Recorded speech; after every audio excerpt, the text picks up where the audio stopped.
सुंदरबन जंगल में कालू कौवे ने एक होटल शुरू किया है। दूर दूर से पंछी कालू के होटल में रहने के लिए आ रहे हैं। क्या कालू कौवे का फेमस होटल यही है? हाँ हाँ, बताइए, मैं आपकी क्या सेवा कर सकता हूँ? हमें 2 दिन के लिए एक रूम चाहिए। हाँ हाँ सर, अभी देता हूँ। मुझे आप तीनों के आईडी कार्ड दीजिए। ये लीजिए सर, आपके रूम की चाबी। अरे सुंदर, सर को उनका रूम दिखाओ और उनका सामान भी ले जाओ। चलिए सर, मैं आपको रूम दिखाता हूँ। होटल सनशाइन में आपका स्वागत है। कालू का होटल बहुत फेमस था। साल के 12 महीने होटल के रूम बुक रहते थे। चलो, अब दोपहर हो गई है, मैं घर जाकर थोड़ा आराम कर लेता हूँ। अरे सुंदर, तुम जरा रिसेप्शन काउंटर संभालो, मैं जरा घर जाकर आता हूँ। और लाडो से कहना किचन की थोड़ी साफ सफाई करवा ले। ठीक है कालू भैया। भूरे जी, ओ भूरे जी, उठ जाइए। सुबह से दोपहर हो गई, फिर भी आप सो रहे हो। मैंने आपके लिए गर्मा गर्म अदरक वाली चाय बनाई है। एक बार ये चाय पी लो, फिर बाद में खाना भी तो खाना है। आज मैंने आपके लिए आपकी पसंद की बिरयानी बनाई है। अरे वाह, आज तो उल्टा ही हो गया।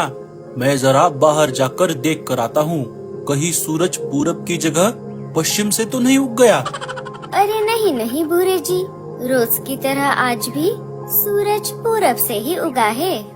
लेकिन ऐसा कैसे हो सकता है? रोज तो तुम मुझे ताने मार कर उठाती हो, लेकिन आज अचानक ऐसा क्या हो गया तुम्हें जो तुम मेरी इतनी खातिरदारी कर रही हो?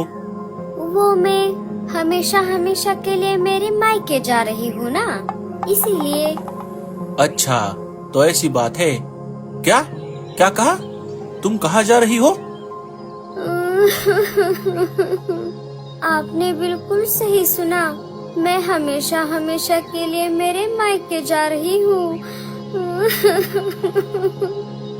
अरे, अब तुम रो क्यों रही हो?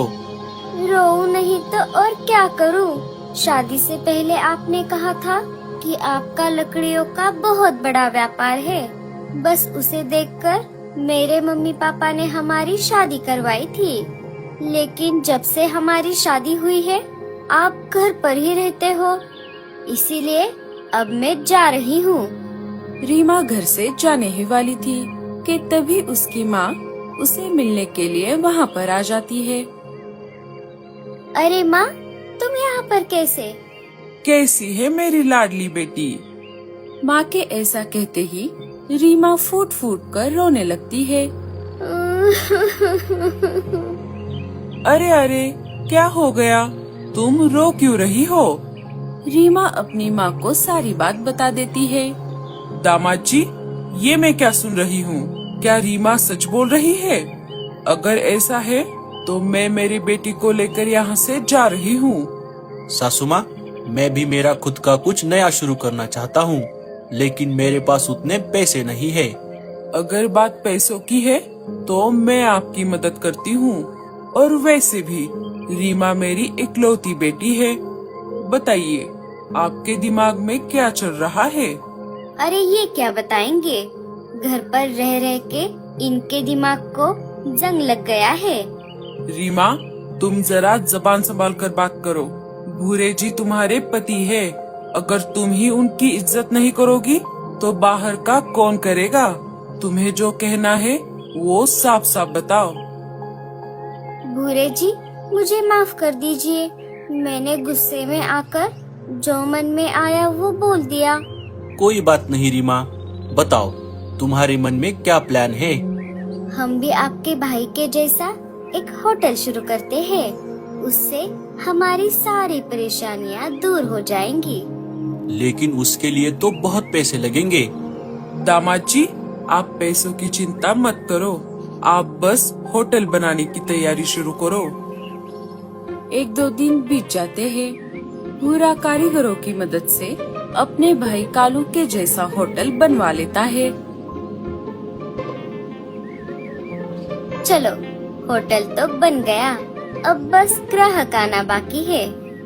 2-4 दिन बीत गए, लेकिन भूरे के होटल पर एक भी ग्राहक नहीं आया। अजी, अब हम क्या करें? हमारे होटल में तो एक भी ग्राहक नहीं आ रहा। उसके लिए मेरे पास एक उपाय है। बस मुझे रात होने का इंतजार है। थोड़ी ही देर में रात हो जाती है। मुझे आज रात के लिए एक रूम चाहिए। हाँ हाँ, क्यों नहीं, मुझे आपका आईडी कार्ड दीजिए। सर, अभी होटल में एक ही कमरा खाली है और वो भी सबसे ऊपर के फ्लोर पर। क्या आपको चलेगा? हाँ हाँ, कोई बात नहीं। ओके सर, ये लीजिए चाबी। सुंदर, सर को उनका रूम दिखाओ। चलिए सर, मैं आपको रूम दिखाता हूँ। होटल सनशाइन में आपका स्वागत है। जब आधी रात हो गई,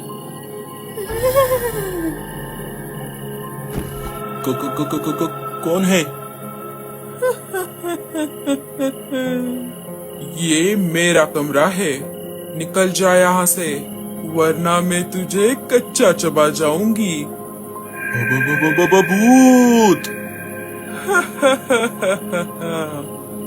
कालू के होटल में अफरा तफरी मच जाती है।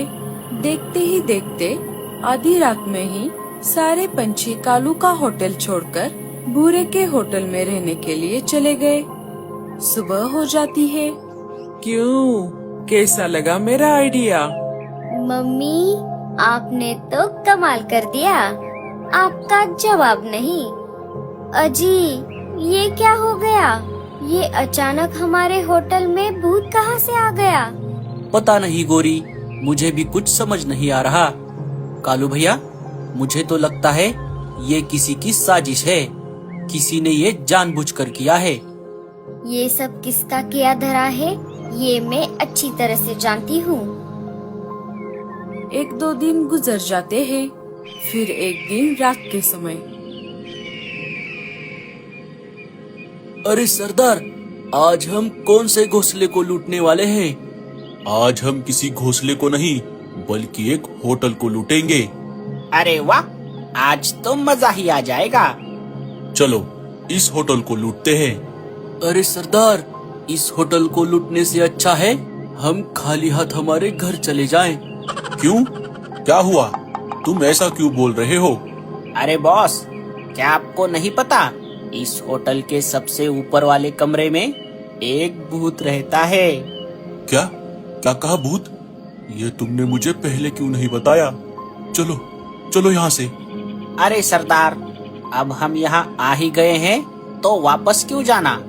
वो देखिए, इस होटल के सामने ही एक दूसरा होटल है। चलिए, हम उसे लूटते हैं। तीनों भूरे के होटल की तरफ निकल पड़ते हैं। अरे ओ कौवे के पिल्ले, जल्दी कर। तेरे पास जो कुछ भी है वो सब हमें दे दे। कौन हो तुम तीनों? चुपचाप यहाँ से चले जाओ, वरना मुझसे बुरा कोई नहीं होगा। लगता है तू ऐसे नहीं मानेगा। तीनों मिलकर उसे पीटने लगते हैं। भूरा कौवा जोर जोर से चिल्लाने लगता है।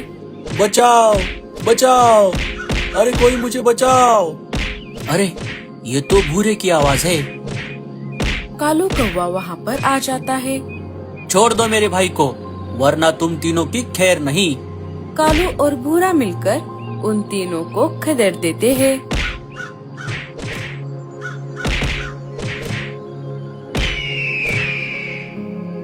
दोनों को बहुत चोट आई थी। भूरे, तू ठीक तो है ना? हाँ हाँ भैया, मैं बिल्कुल ठीक हूँ, लेकिन आपको बहुत चोट आई है। गोरी, रीमा और उसकी माँ वहाँ पर आ जाते हैं। अरे बाप रे, ये क्या हो गया? भूरा सबको सारी बात बता देता है। कालू भैया, मुझे माफ कर दो। आपके होटल में भूत है, ये अफवाह हमने ही फैलाई थी। रीमा और उसकी माँ अपनी गलतियाँ मान लेती है। अरे भूरे, तू मेरा सगा भाई है। अगर तू मुझे एक बार भी बता देता तो मैं तेरी जरूर मदद करता, लेकिन तूने रीमा की बातों में आकर मुझसे बात करना ही छोड़ दिया। चलो अब जाने दो, जो हो गया सो हो गया। अब से हम सब साथ रहेंगे।